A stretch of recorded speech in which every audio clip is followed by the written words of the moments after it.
বীরভূমের দুবরাজপুর শ্রী শ্রী রামকৃষ্ণ আশ্রমে মহামৃত্যুঞ্জয় যজ্ঞ ও ভক্ত সেবা।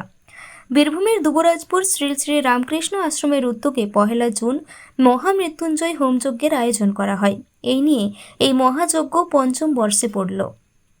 উল্লেখ্য 25শে মে থেকে 31শে মে সপ্তাহব্যাপী ভাগবত পাঠের আয়োজন করা হয়েছিল।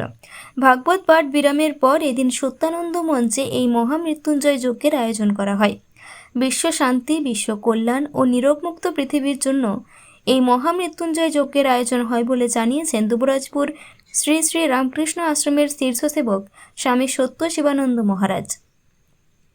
এই মহাযজ্ঞে উপস্থিত ছিলেন বরানগর শ্রী শ্রী রামকৃষ্ণ আশ্রমের সংঘপতি তথা প্রবীণ সন্ন্যাসী শ্রীমৎ স্বামী গৌরানন্দ মহারাজ, স্বামী মহাদেবানন্দ, স্বামী মহাদ্রূপানন্দ, স্বামী আত্মানন্দজি, ব্রহ্মচারী শুভ চৈতন্য মহারাজ সহ আশ্রম অনুরাগী বহু ভক্ত শিষ্যরা হোমযজ্ঞে অংশ নেন।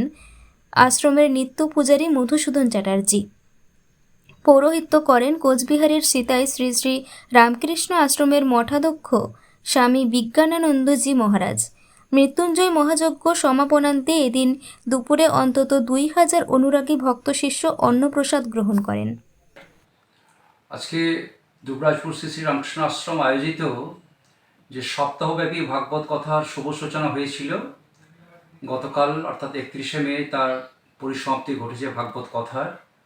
আর আজকে মহামৃত্যুঞ্জয় যজ্ঞের মধ্য দিয়ে তার আনুষ্ঠানিক পরিসমাপ্তি ঘটবে, সেই যজ্ঞ শুরু হয়েছে।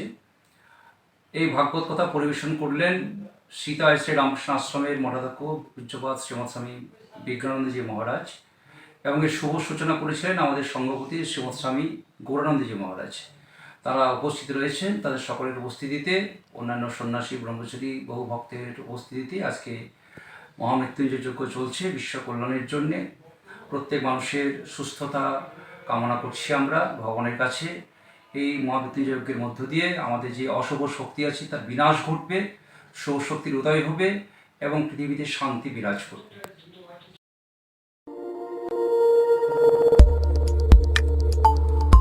দেখতে থাকুন নিউজ প্রাইম টাইমস, আপনাদের সাথে আপনাদের পাশে।